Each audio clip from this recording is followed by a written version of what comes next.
ইসলামী শিক্ষার ধারক এবং বাহক।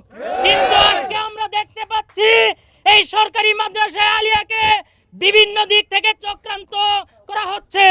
তার একটি অংশ হিসেবে গত ফ্যাসিস্ট সরকার এই সরকারি মাদ্রাসায় আলিয়ার মাঠকে তারা অবৈধ এবং জোর দখল করার চেষ্টা করেছে।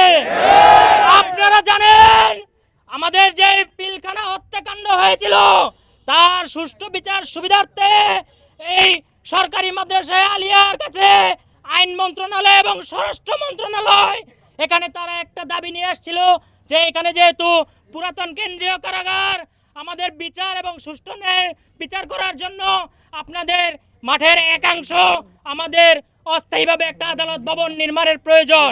তখন এই সরকারি মাদ্রাসা আলিয়া জাতির কথা বিবেচনা করে অস্থায়ীভাবে একটি আদালত নির্মাণের সুযোগ করে দিয়েছিল।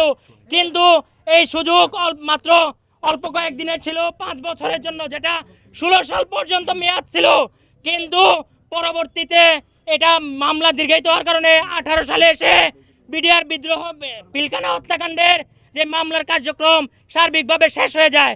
কিন্তু এই স্বৈরাচার হাসিনা এবং তার ফ্যাসিস্ট দূষররা এই সরকারি মাদ্রাসা আলিয়ার বিরুদ্ধে চক্রান্ত বন্ধ করেনি। তারা এই মাঠকে, তারা এই অস্থায়ী আদালতকে সরিয়ে নিবে বলেও বারবার সরিয়ে নেয়। তারা এখানে দেশনেত্রী বেগম খালেদা জিয়া এবং জাতির নয়নের মণি আল্লামা দেলোয়ার হোসেন সাঈদীর প্রহসনের বিচারের নামে এখানে তারা আদালত দীর্ঘস্থায়ী করেছে। কিন্তু এই ফ্যাসিস্ট হাসিনার পতনের পর আমরা আর এই আদালত ভবন এখানে দেখতে চাই না। এই অস্থায়ী আদালত আজকে থেকে বন্ধ ঘোষণা করা হলো। আমরা এলাকাবাসী বলতে চাই এখানে আর কোনো আদালত করতে দেওয়া হবে না, এইখানে আর কোনো বিচারিক কার্যক্রম করতে দেওয়া হবে না।